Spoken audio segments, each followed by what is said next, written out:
out to me just after hearing my interview with Brie DeFrank about the at-home birthing and all things birth worker. And we hadn't spoken, and goodness, it hasn't been a year because we met each other just about a year ago. Yes. But it was probably what, 6, 7 months, maybe a little bit longer than we had spoken. And you were like, yeah, this is what I'm up to with life. This is what I'm up to with work. And I just met a guy and things are wonderful. And then you reached out to me a couple of days ago and you were like, and I'm expecting in 5 weeks now. And I was like, what? Yes. Yes, life comes at you fast.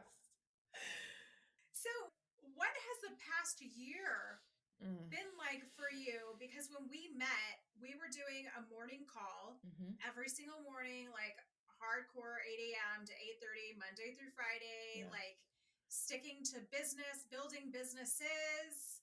You Mm-hmm. were traveling a ton. Mm-hmm. And then, And then, so when we met, I was in the British Virgin Islands at the time. And that's when we were doing those morning calls. And I was so business focused and growing my business at the time. And then COVID ended, and July came around, and I was invited back to the US to a friend in New York City.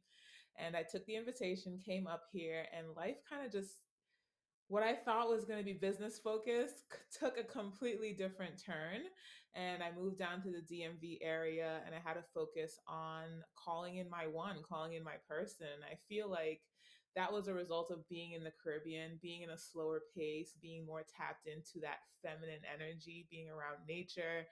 Um, and the business aspect was kind of forced. It was like, I'm coming from New York. This is what I'm used to, being fast paced and focused on what's happening next with my finances. But the universe had a whole different plan for me and kind of slowed me down and dropped me into my feminine energy.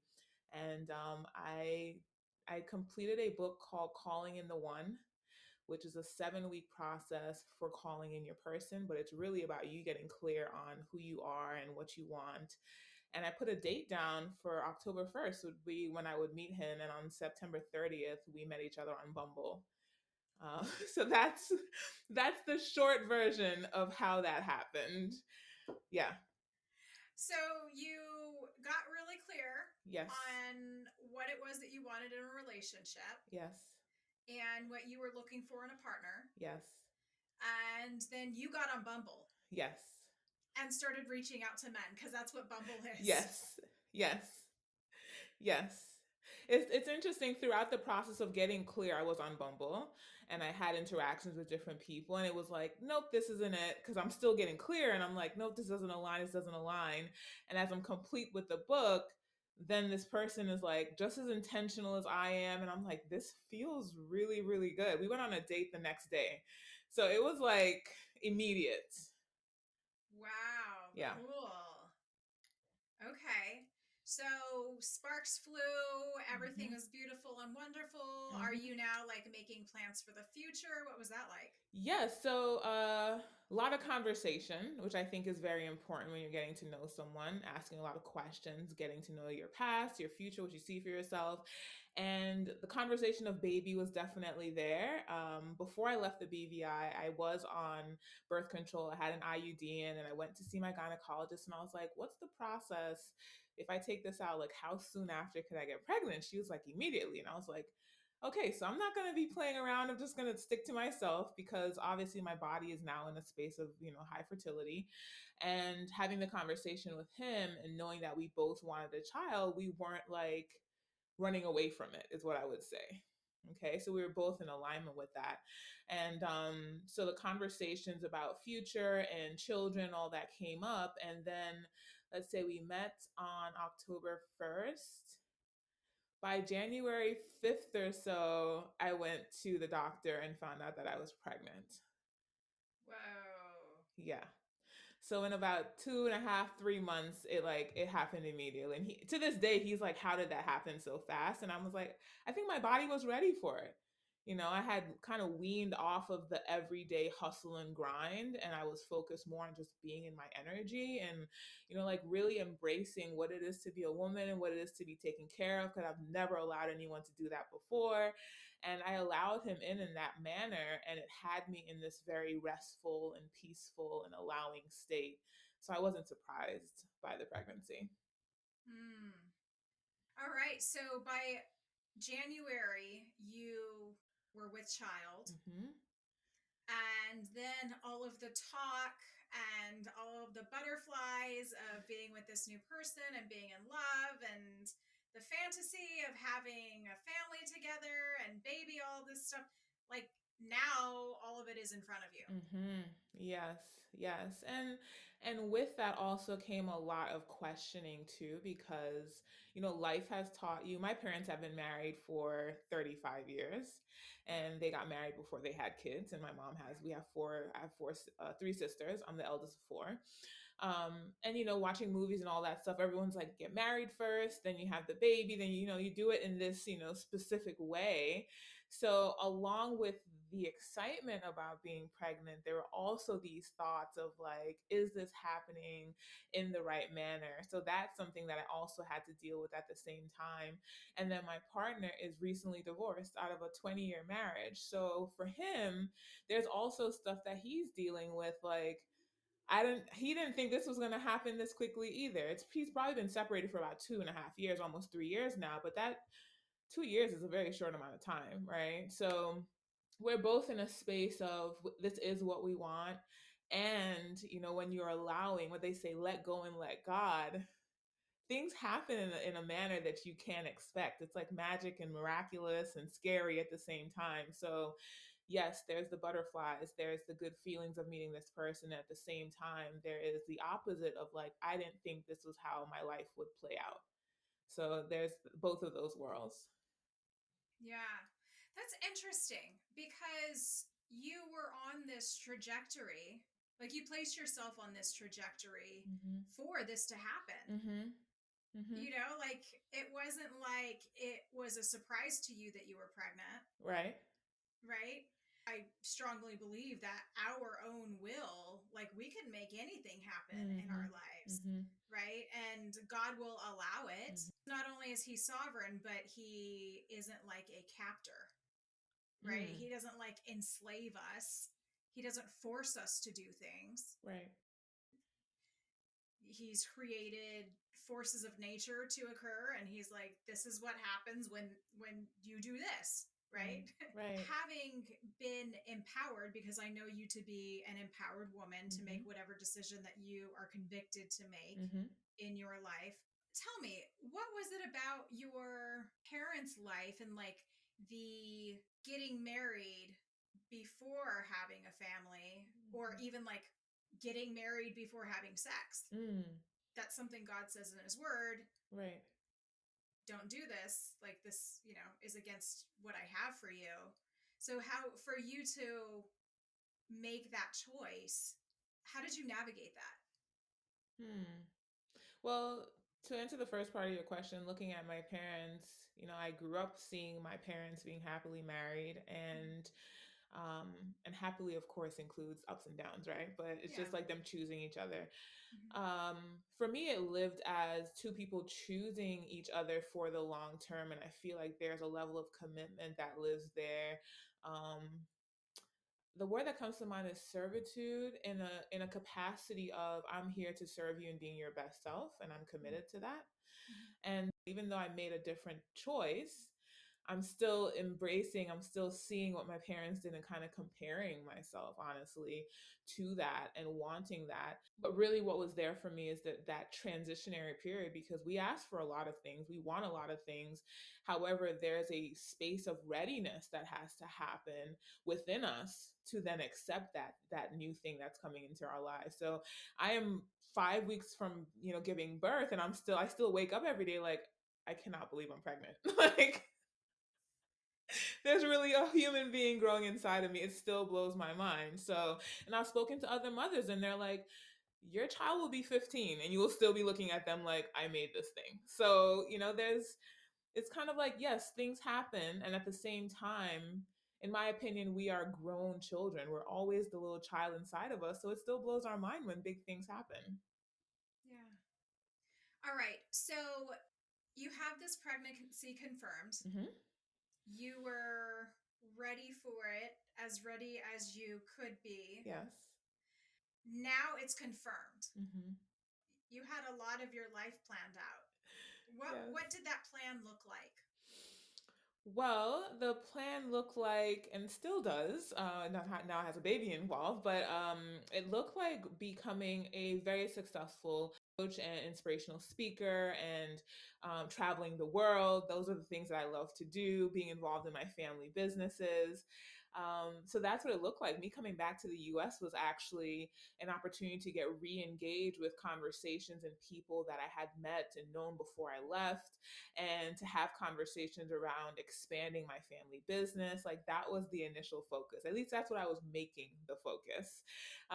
And then now it's, okay, we're going to do all those things. We don't necessarily have a finite time about them. They will happen. But right now, the focus is baby and starting my family and making that the priority and actually feeling great about that. Not necessarily feeling like this has come before or this is impeding what I want to create, but I'm actually very much looking forward to how this impacts the way that I look at the world and the way that I look at relationships and my business and what's going to happen and evolve in that space due to this new life that's coming into my life.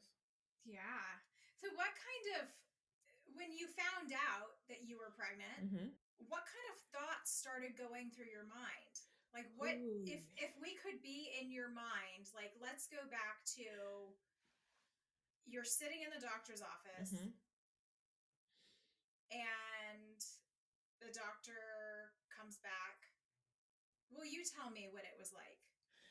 So I went and I gave urine, and then they told me that they'd call me within, I think, 2 hours or so, and let me know the process or let me know the results.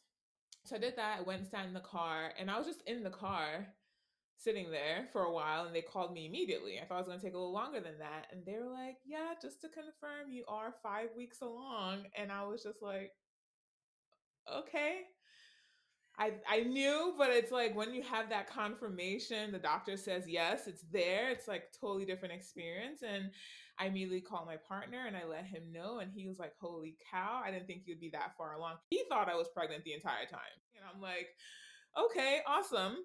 And then after that, I called a few of my friends, and immediately they were like, "Okay, now you get to rest and chill out and enjoy your pregnancy and get ready for the ups and downs of pregnancy." And of course, I've heard different stories about what pregnancy can be like, and I created a whole whirlwind of what that's going to look like for me in my head.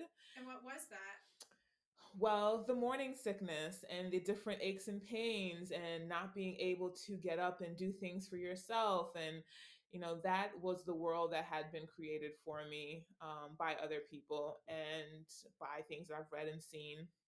And And so, so how, this mhm, is your first time doing this, and yes. now it was like a stack of hardcover books just dropped on your lap, like the weight of it, like Yes. kaplunk. Yes. Here's your information. What you Mhm. believed to be true is actually real, and it's in front of you. Mhm. Mhm. And so now your mind is open Yeah. because you just got hit with real truth. Yes. And so you're gathering all this information from people, Yes. your friends. Are you listening to your friends? Are you like taking in what they're saying? I'm listening Yeah. because information is information, and at the same time I'm not applying it not all of it, I would say. Not applying all of it because I get that I control my reality. That's one thing that I've learned over the years. I put it into practice. I control how I feel, my health and well being. So I'm hearing this, but I'm not necessarily saying, okay, that's what I'm going to go through. Now, the one thing that I did take on was, oh, relax and be taken care of, slower pace. And I tried that for a few months, and I don't think I necessarily like that. I felt very disconnected from my work and my creativity and my passions, and that was missing for a while. And there was a sense of uh it was like a lack of fulfillment, to be honest, because I love what I do. So when I was doing the whole relax and chill out and be taken care of, it was a new experience that I thought I really wanted. I was like, Yeah. yeah, I want to be a housewife. I want to be taken care of, but that is not what I want at all. So what did your typical day look like before you started relaxing in Mm-hmm. air quotes? Mm-hmm. So my days look like getting up pretty early in the morning, meditating, journaling, which I still do. But I was jumping into a lot of coaching environments. I had a lot of different courses that I was running at the time. And then I was involved in other communities, right? So I was also showing up in different spaces. And then when I found out I was pregnant, I kind of took on this role of let me just be barefoot and pregnant and take care of the house and take care of my partner. And that was like the majority of my time. So no more waking up, journaling, meditating. No, the waking up, the journaling, that's, I don't care what's going on in my life, that's happening. That's Uh-huh. necessary for my Okay. mindset. But in terms of being extra involved in external things, conversations, showing up on Zooms, all of that stuff was like down to almost zero. Hmm. Okay. Yeah. So it was waking up, journaling, maybe having some tea, Mm-hmm. Mm-hmm. Yes. relaxing, Going for a walk. making your man's breakfast, Mm-hmm. Uh-huh. making your man's lunch, Yep. maybe flipping through a book or two. Yes. Let's paint. Yes. Let's take another walk. Yes. Let's get ready for bed. Yes. Very slow, very, oh, okay. And then I was like declaring what it's like, what it would be like to be a housewife. This is so fun. And it was not very fun for too long. Because immediately I'm like, I could just hire someone to do these things. Why am I doing these things? Yeah, no, I really did try to romanticize that life. And I'm just like, no, I definitely see myself fulfilling the vision that I have for my life. Yes, I do want to have a few children. However, my purpose is to be with people. My purpose is to empower people. And that's going to happen. And there are going to be nannies and chefs and house caretakers. Those people will exist. So I'm Yeah. not even going to jump into this and think that this is going to be my life. It doesn't even feel natural to me. Yeah. Hmm. So, okay. So you did this for a few months. Hmm. How many months would you say you tried the relaxing thing? Because it could feel like it was 5 months, but like it could have been a month and a half. No, it was probably like 3 or 4 months. I mean, I did travel a bit. I was going back and forth to the Caribbean a lot to see my family. Um, so I would say about 3 to 4 months. And it was still cold And outside as well, so that was like an additional incentive to just kind of relax because it wasn't warm enough to be out and about. so you were like cozy in your jackets and sweaters Yes. and leggings. All right. Okay. And then so you're traveling around, so you're well enough. Yes. What were your symptoms like? Did you have any symptoms? Barely. So I'm so grateful for that. Just want to put that in there. Extremely grateful. First trimester was a bit tired. I had no morning sickness and all that stuff that everyone talks about. Then second trimester, my energy came back, and I was like, let's do everything possible. And so I was able to travel. I was going back and forth to the BVI like every couple of weeks, and everyone in my family was like, "Are you playing a prank on us? You do not look pregnant. What is happening?" And I was like, I'm pregnant. I'm 4 months pregnant. I'm 5 months pregnant." They were like, "We don't believe you."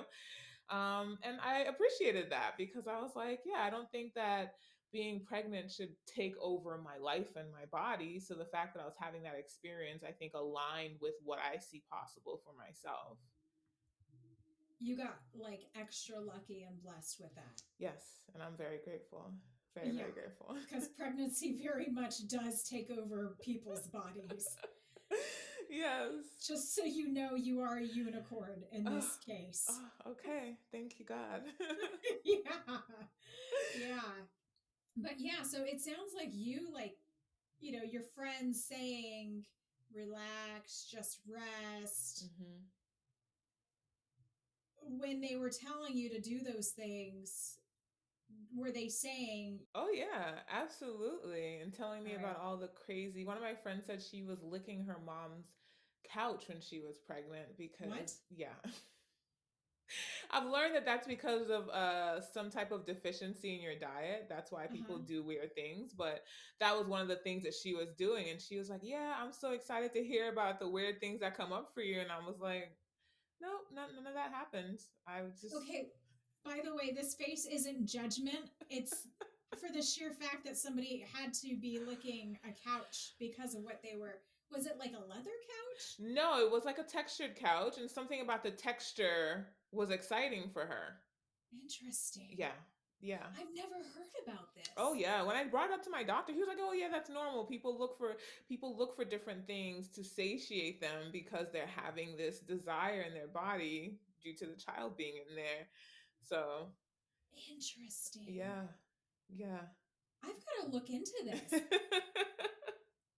This is fascinating to me because you hear about people who like chew on paper, Mhm. like who eat paper, and there are people who eat glass. Yes.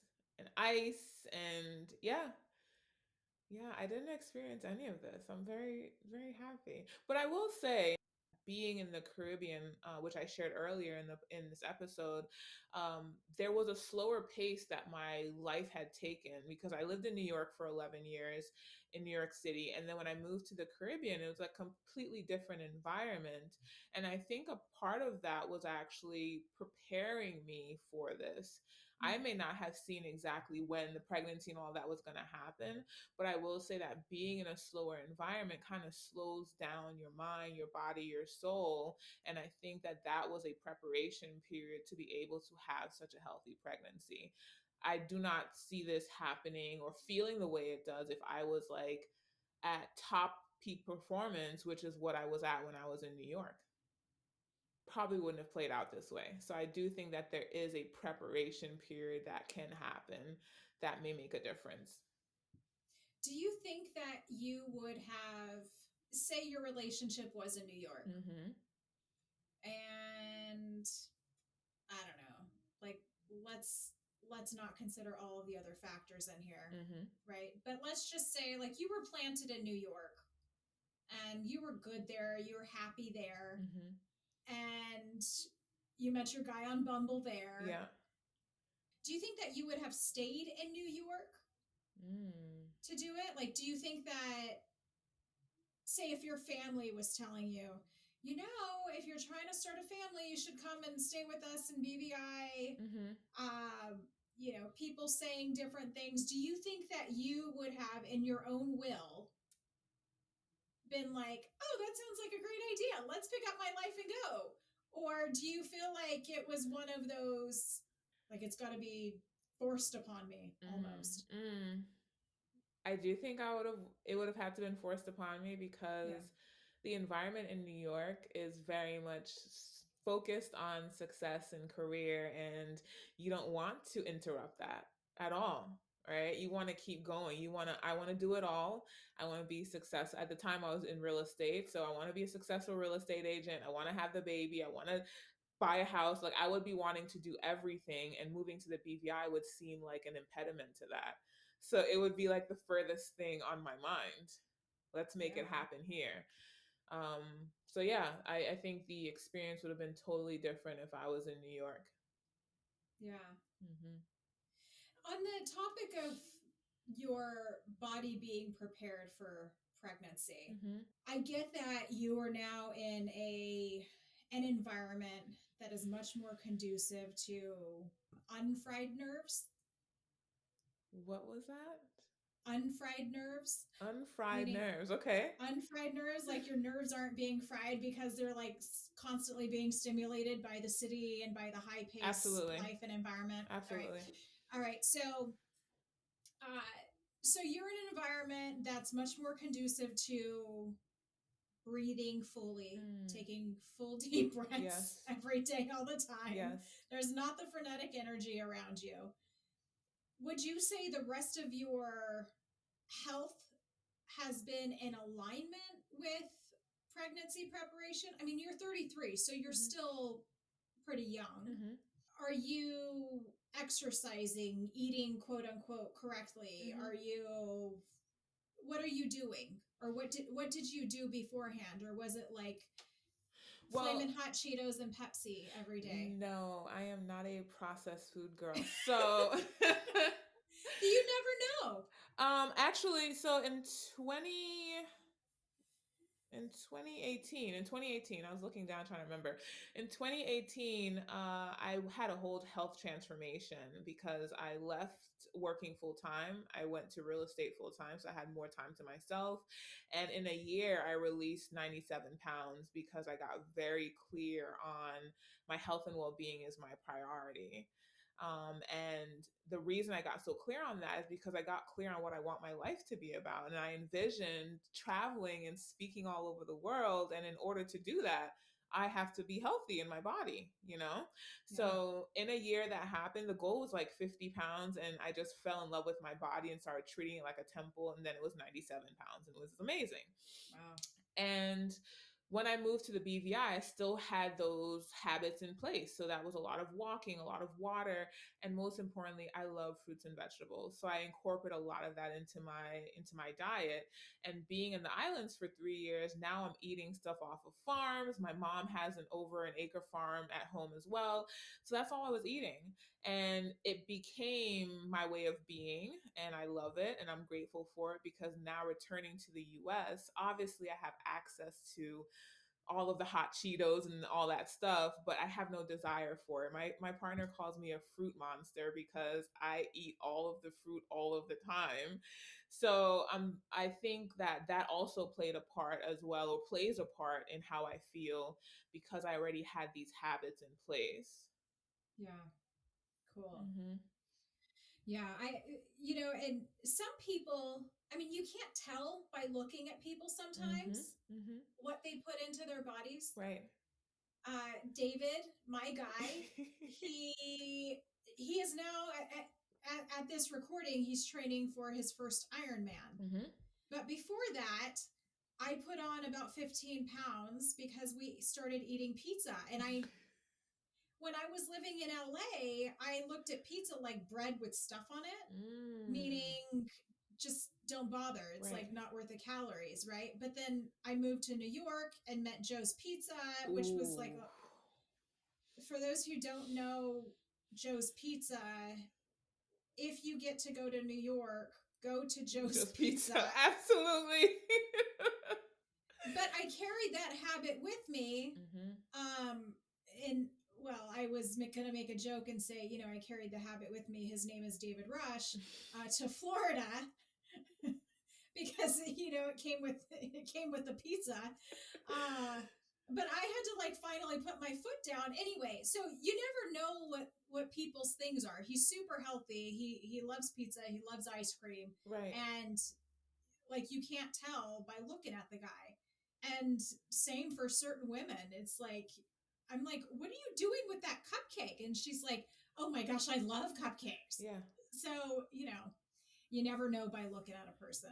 No, that's Can't a not good point. usually. My partner, he has so many snacks around. He loves snacks, like Mm, loves them, and yeah. he loves fried chicken and like things that I don't eat. He's in love with. So sometimes it's interesting to be around someone and not pick up those habits that they have. But I'm very present too. I know how I felt before I went through that transformation, and I know the kind of life that I want to have. So I will indulge with him once in a while, but it's like it's not worth it to me, you know? Yeah. So, Yeah. Well, see, I don't like to see him eating pizza alone. right. Especially not good pizza. No. Yeah. We're in a new place, so Mm, it's like I don't want him to have to experience it by himself. right, right. Yeah. You're a great partner, Holly. Thank you. Thank you. I'm taking it for the team. All right. You have 5 weeks to go Mhm. in this state of pregnancy. You are a mom currently. Mhm. You've got a baby growing in you. You're a mom. Yes. The baby's about to make its entry earthside. Yes. Your evolution of a mom is going to happen, and it's gonna happen fast, girl. Yes. What is happening in your mind right now? Definitely thoughts of am I gonna know what to do when she's actually out here? You know, so far it's been take care of yourself and that will take care of the baby, you know? And now it's okay, she's 5 weeks from being here. There's going to be things that I need to do for her that I've never done before. Am I ready for that? All the time, Yeah, constantly. yeah. You're not The- going to be able to go to the bathroom without her. one of the things I keep thinking about is sleep. I love my sleep, and I'm just like everyone's saying, yeah, those first 4 to 6 weeks, you will not be sleeping, and I'm just like, how do I create my own narrative around this? And it's like it's impossible. It's impossible. There's nothing you can do about it. So yes, that's what's mostly on my mind, especially those first couple of weeks. There's a new thing that I'm going to be carrying everywhere with me. That's really what's on my mind. And I'm just like, I will say that this pregnancy has been an opportunity to be so vulnerable in a way that I've never been before Mm. because outside of this, I take care of myself. I don't necessarily need to share the nitty gritty about what's on my mind. However, being pregnant has been an opportunity to connect with my mother in a whole new way that I did not expect, and to understand her and understand, some of the things that she's done and why. And it's also been an opportunity to say, hey, mom, I need your help. And it's been really, really beautiful. So my mom will be here with me, and I think that will relieve some of the stress. I'm actually hoping I could just completely lean on her, but we'll see. We'll see what happens when she gets here. Yeah, so that's what's on my mind. And then also wanting to control my partner because I'm like, you're going to be on paternity leave. I want you to just do everything that I want you to do. Like, just be my butler for the first couple weeks. So, yeah, that's what I'm thinking about. How do I coerce him to just want to do everything that I need him to do? Hmm. Oh, that's great. Yeah, yeah, it's happening. I'm just letting it happen, working my magic silently. Uh-huh. Uh-huh. Yeah. All right. So you're trying to figure out how you're going to sleep. Hmm. You are trying to figure out how to uh, get your mom to stay for as long as possible. Absolutely. Absolutely. And you are trying to figure out how to make your partner your butler, Yes. at least for the next few months Yes. after birth. All right. Um, what kind of you reached out because you heard the episode, Mm-hmm. as I mentioned, Mm-hmm. with Brie DeFrank, the birth worker. Yes. What did your birth plan look like before Mm-hmm. you heard the episode, and what does it look like now? So beforehand, I was definitely thinking at home water birth. I actually wanted to have her at the beach, but obviously I'm not in the Virgin Islands, so we're here. So Mm, initially, my plan was to go home, be in the sun, be with my family, and then understanding my partner's. He's in the military, mm, so the chances for him to get as much time as necessary to be there, it's possible that she doesn't come immediately when she's supposed to, or she comes early. So I wanted it to be a priority that he's here when she's born. So we were like, okay, we'll have her here. And now that we're having her here, it's like, okay, we're going to have her at the hospital. And, there's been a lot of information in the news that the mortality rate of women of color having babies in the hospital is like it's not that great, right? And the level of service and care is not up to par with women that don't necessarily look like us. And so my mom had been sending me all this information, and that was getting in my head too. I'm like, is this going to be safe?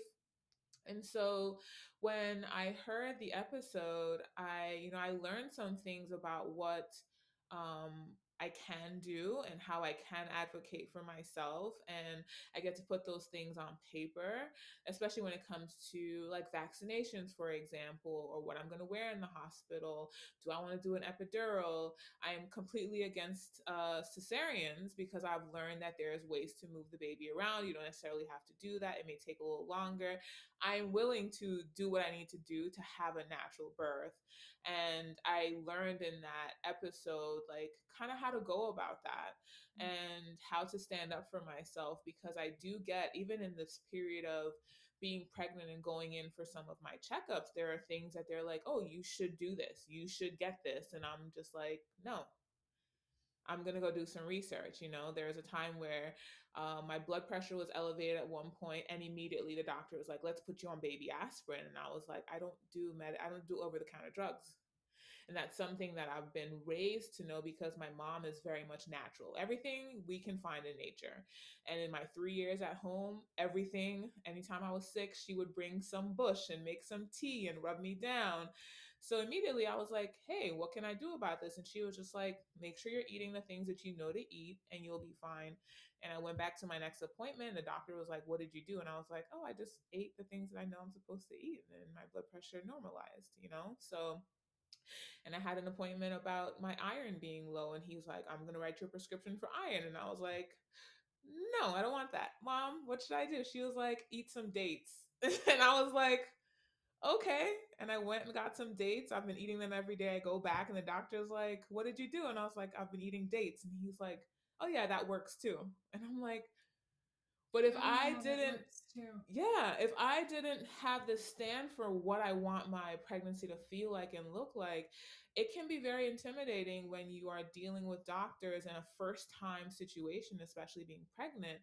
You kind of want to do all the right things, and you want to trust that what they're telling you to do is the best thing to do. However, something about trusting your gut is very important.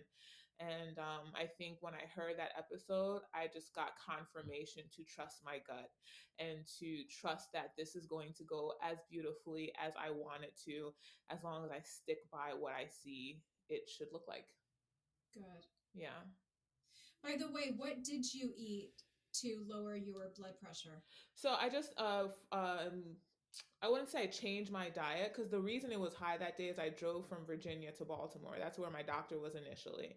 So it Right. wasn't necessarily an ongoing thing. It was because I was rushing that day. So I Mm, just went back to my normal diet, increased my vegetables, my fruits, and my fish. I eat a lot of fish as well, and mm, that was what brought it down. mm. Yeah. Fish, don't you have to be careful with mercury? Like, Yes. So I can't eat. Let's say I can't eat fish every single day, uh-huh. but I can have fish, and I can't Are have there any raw certain fish. are there certain types of fish that you stay away from? I haven't been. No, I've been eating salmon and I've been eating snapper, and catfish is new to me. I don't even know how that falls in there. But my partner's from the south, so he's definitely got me eating southern things. So I've had some. I I've enjoyed some catfish as well. I think catfish is a mammal. Oh, I don't even know what catfish is. I just think it's very ugly, and I would never eat it. But I'm kidding, but yeah, it's like some other sort of earth sea monster. yeah, perfect. Sea monster. That's That's a exactly what sea it looks monster. like. Yeah. Yeah. Yeah. All right. Final thoughts. Hmm. This baby is coming. Yes,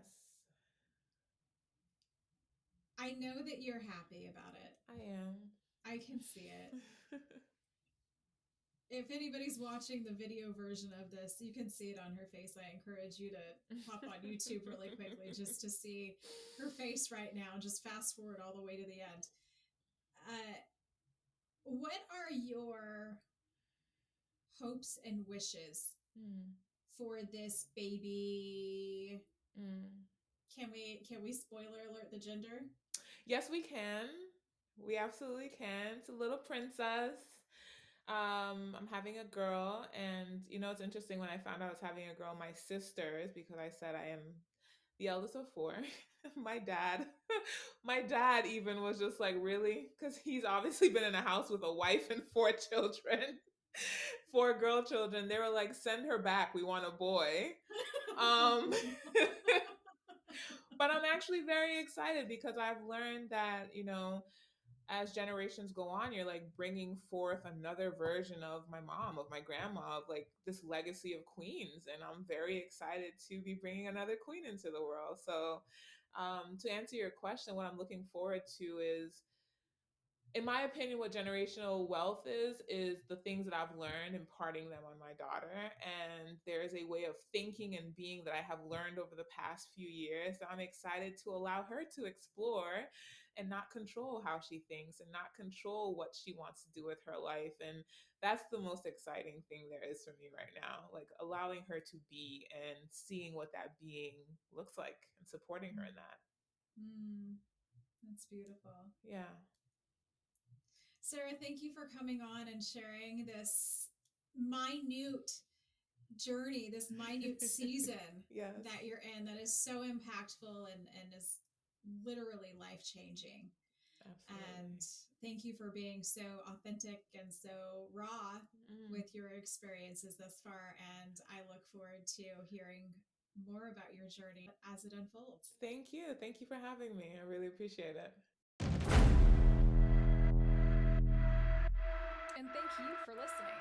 And hey, if you heard anything educational, inspirational, or encouraging today, and you want more people to have the opportunity to hear it as well, please make sure that you subscribe, rate and review, and share.